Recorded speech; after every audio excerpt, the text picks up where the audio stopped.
Yes, people, welcome back. Welcome back to the Big Game Theory. And on today's episode, we're talking about Arsenal versus Man City. Is Arteta a bit too negative? Or is Pep Guardiola coming a bit too transitional as a manager?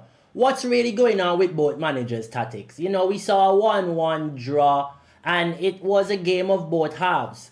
So let's jump into the detail of a bit of manager press conferences. You know, we bring you the post-match, a bit of the talking points. We bring you a bit of what the managers would take from the game, and so on in this episode of the Big Game Theory. So is Arteta negative? Arsenal fans are really, talking about what is the issue with Arteta and how they would improve their team. And for me, there's a lot of issues here. You know, they're probably one of the best teams in Europe. And the way they're playing football is probably like a mid-table team in England. And at the end of the day, this team has so much more potential. But I have to give Arteta props for actually bringing the level of Arsenal higher. You know, when people used to feel Arsenal coming sixth was a good thing. Now, if Arsenal was to come sixth, it would be a tragedy. So shout outs to Arteta for building the reputation back of Arsenal to a point where now they can be competitive. But bro, you have one of the best teams in Europe and you're hitting one of the lowest marks in Europe. And I'm not saying based on the statistics. I'm talking about the way Arsenal is playing football. You know, trying to score from set pieces. And don't get me wrong, most teams in England or in Europe are scoring a lot of set pieces. A lot of teams in Europe are scoring from set pieces. So it's not like they are the only team that's really, trying to score from set pieces. We see a lot of teams even bringing back the long throw. Even my team, United, is trying to have Doku, who hasn't thrown the ball past the first guy once, but he's doing long throws. So it's just, I can't blame Arteta for trying other ways to try to nick a win. No. There was a few things in the game for me that showed me that Arsenal still have a bit of the handbrakes on. And I know that is a massive talking point now with the media, but it is true. Like, Arsenal has too much quality for Arteta to be playing in such a negative way. You know, he started three midfielders of Moreno, Declan Rice and Zubimendi. And, okay, I get that if you're away at the Etihad, or you're away at Old Trafford, or you're away at Liverpool, or you're away at a big team, Tottenham or one of these teams. And even if you're going after the league, you have to go and play with a bit more of an attacking team. Now, is it his strategy of him saying, you know what, if we don't lose right now in the beginning of the season, he's hoping that his team does catch a run of form, which I think they will, and go on a good run, and then they can end up winning the league? Or is he just afraid because he thinks that he's feeling the pressure of his job?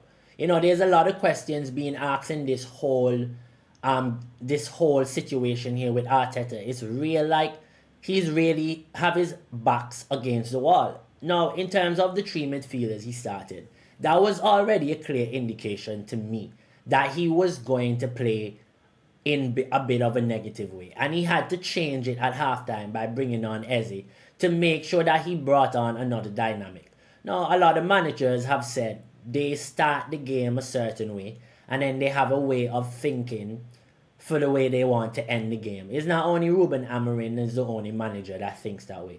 Most managers think about the whole game and why they think it's important to start this player. Maybe they need more space. Maybe the game would be more open. Maybe he was thinking maybe the game would still be 1-0, and then Eze would be able to unlock that one goal.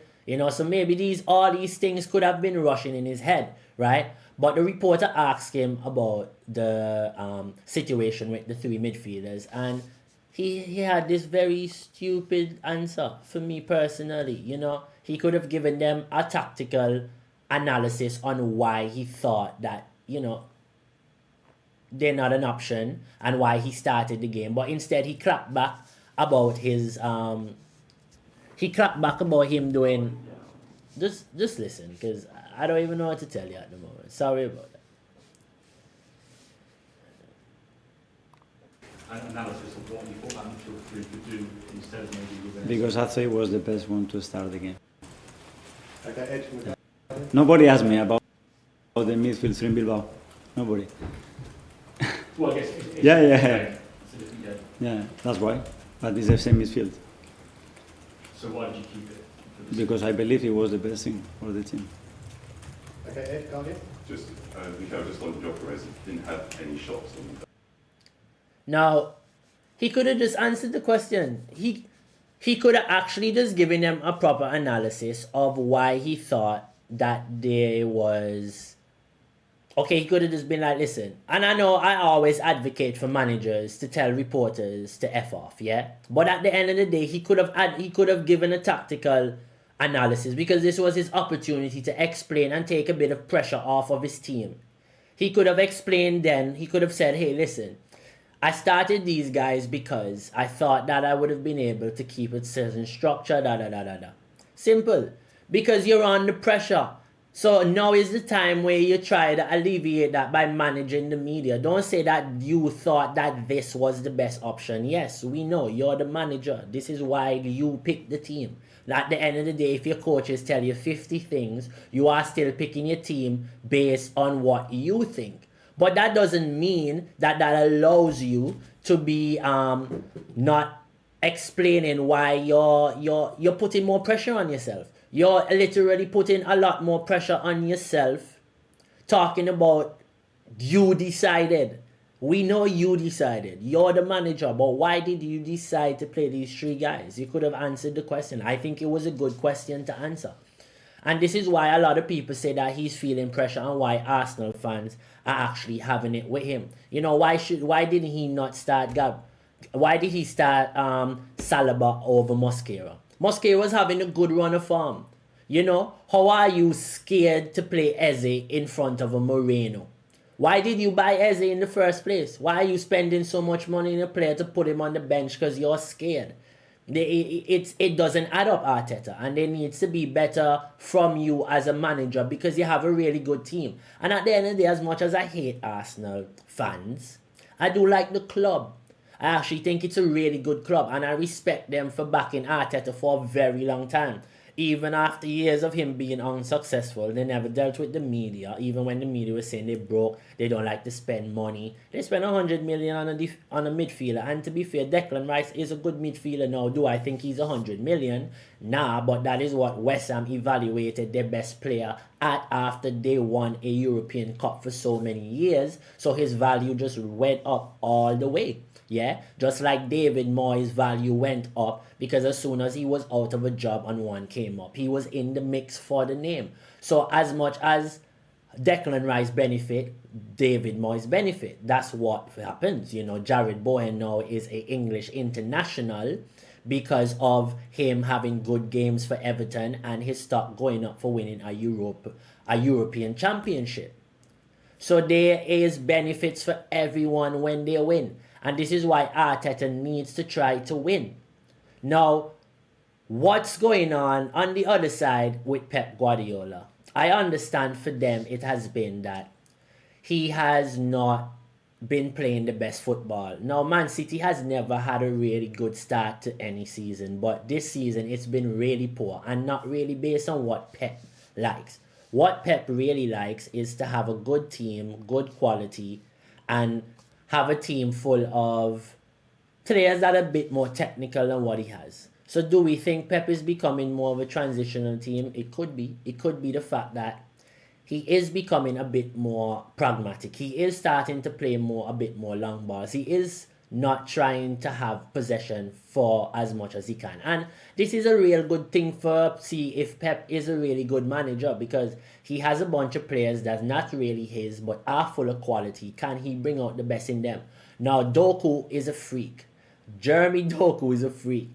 And that is in a good way. He's actually becoming a really, really, really, really, really good player. Watching Jeremy Doku now is actually real exciting to watch. I actually get excited to watch him play football. You know how he does dizzle-dazzles through players, bro. He's just his low center of gravity with that kind of African kind of vibe towards him. It's real nice to see. We haven't seen a player from since, I would say, a JJ Okocha, to be honest, with that kind of African kind of style that plays football with that kind of vibe about him. Honestly, we haven't. You know, you had the Manes of the world, you had Drogba's, Eto's. None of these players are like that. Not even Kylian Mbappe moves smooth on the ball as much as Jeremy Doku. I don't think there's any player of African descent that moves on the ball like Jeremy Doku. And I don't think since JJ Okocha we have seen this. And we're probably watching the evolution of JJ Okocha. But no one wants to make that big comparison yet because, you know, he hasn't done everything Okocha can do. But I'm telling you right now, Jeremy Doku is going to be a problem because his evolution is unreal. You know, he has the most assists for Man City since his debut.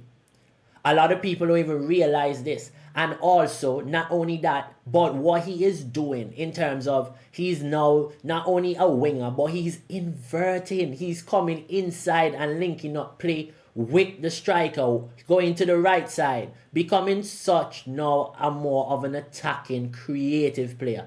And you know what that means for Belgium? He is going to be a problem for a lot of teams in the World Cup. You know, Pep Guardiola trusted to keep Doku on the field over Haaland, not because of an injury, not because of fatigue, but also because Doku was carrying the ball from tight spaces, releasing the pressure for City up until he came off. And I think the minute he came off, City lost that game because then Arsenal had no more respect for City. They didn't think Savinho was a threat. They didn't think Bernardo Silva was a threat. Nico Gonzalez, none of these players was a threat going forward. Reinders, without Doku. Doku was the one releasing all the pressure for City. Now, Pep Guardiola was a bit offended when they asked him about his team, and this is what he had to say about the situation. Do you see parking the bus as being negative, or is it a justifiable thing to do when it's a difficult match? The Arsenal was bad in that term, so we don't want it, but sometimes it happens. So, okay, one time in 10 years is not bad, right? So that was good. I have to prove myself again for another strategy. Now I'm a transition team. You know that? So basically, yeah, I can see his passive aggressiveness towards the reporter say, not really passive aggressive, but again, like, he's just like, y'all making narratives about us being a transitional team already, and it's only been 5-6 games. You know, like, we are allowed to be that. Like, the last 10 years, my teams has always dominated possession. And this is what I'm saying. He is also feeling a bit of pressure because I'm telling you, the Premier League this season is no joke. The Premier League is evolving as a really, really, really good team. And I mean league even more. You know, there's a lot of teams that are good. You have Bournemouth, Wolves, Sunderland, Burnley. Bro, Leeds are good. United's like kicking off now. Chelsea's good. Tottenham's good. Everyone's good. I don't think there's a bad team. I think it's going to be hard for a team to just say this team will get relegated and this team will get relegated. I think a lot of teams are going to take points off a lot of teams. I don't think we're going to see the Premier League where a team wins by like 90 plus points again. You have to really know this season that a lot of teams are going to take points off a lot of teams. You can see the evolution happening because fatigue. A lot of teams also in Europe are getting better, and teams that are in Europe are becoming a lot more fatigued. Like, look at City. They had 3 big games in a row, right? And they felt the pressure, even if their squad's big. And do you think that they're going to be the only team that's going to feel like this? Okay, Arsenal just had a club, Atletico, but Arsenal now played City, Liverpool, Manchester United. So they can also have a part where they can go on a run of form. This is why I'm saying Arsenal can hit a run of form, because Arsenal have also played a lot of big teams in their first couple games. And people are talking about like they already finished, but they're still up there. They still have taken points off of these teams, even if it's starting of the season with a new team. Which is why also you can't be too worried that they probably are going to go on a run. Now, can Arsenal win the league? Personally, I don't really think they will win the league. I still think that City might win the league. I just think Pep Guardiola can't lose the league twice in a row. I just don't see it happening. This man mindset about winning is unbelievable. And I think Donnarumma, as the season go on, we're going to see the City start to press teams a lot higher and force Donnarumma to be a lot more on the one-on-one, or even force Donnarumma to make a lot more saves, because they can trust themselves to have a goalkeeper where they can be a bit more expansive to force him to have saves. So you might even see City start to put extra attacking players on the field and maybe end up having 4 or 5 attacking players because Nico O'Reilly already gives them an extra attacking body because he's actually a midfielder. He can actually play on the right wing. He can actually play on the left wing. He can actually play as a left back and as an attacking midfielder. So at the end of the day, he's also a problem when he's on the field because he gives them another dynamic. Now people talks about all the time about Miles Lewis Skelly, but talk about that kid O'Reilly. He is a baller. He is a baller, just like Haaland, who is a freak. You know, when Haaland run on goal, everyone was probably like, yo, this is a goal. In my mind, when I saw him running onto that ball, I knew it was a goal. And to see how he split that Arsenal defense, who is, to be fair, to me, one of the best defenses in Europe, if not the best defense in Europe as a unit, not individual players. You know, you have Liverpool who have Van Dijk. You have Inter Milan who have Bastoni. You know, you have Manchester United who have Leacher. You know, and that guy, Tosin, he's becoming into a real good centre-back as well. Shout out to him. Just giving him a special one, this one. But for real, like, Tosin is becoming a big player for Chelsea. I like to see how his evolution, but he came out of Manchester City Academy. So this is why also having a strong academy is key. And this is another evolution for Arsenal that have shown that they can produce a lot of young talent out of the academy. That is at a high level. I don't think a lot of clubs, City is at the highest, I feel like, for sure. I think Brighton is becoming that because Brighton have a lot of players that should be in the academy that is playing already in the Premier League. When you think about it, Carlos Baleba is 20. You know, yeah, a lot of young players around that these teams have, Brighton have, that could be academy players. So I think they also are on a really good structure in terms of building the academy. Chelsea, of course, they just buy into the academy. But in terms of developing the talent, I think City, Arsenal, Brighton are operating at a real good level in terms of in that aspect. But yes, people, of course, it's been the big game theory. As you know, it's a game analysis, breakdown, tactical, coach review, my review, what we thought about the game, and it's just football talk about the biggest game for the week. Because as a football fan, as a football fanatic, we love football, so we just don't want to talk about one team all the time. We want to also give our overview and review and analysis of what we think about other teams and other players, because also those teams have players that are better than the teams that we support. And should we not try to teach and try to, you know, bring forth good information and analysis of those players and games? How else are the younger generation going to learn? How else are the younger generation going to get better? Yeah, we can banter, yeah, we can laugh, yeah, we can joke around, but sometimes we have to put on our football cap, which is what the big game theory is, and talk about the biggest game and analyze it so everyone can have a proper analysis of what the game is. So people, also please don't forget, if you like this, to share, and subscribe to the page. Keep hitting the bell for notifications, so of course I can continue bringing you great content going forward. As you know, it's been your boy Yahya. Have a good day. Take care. Ciao.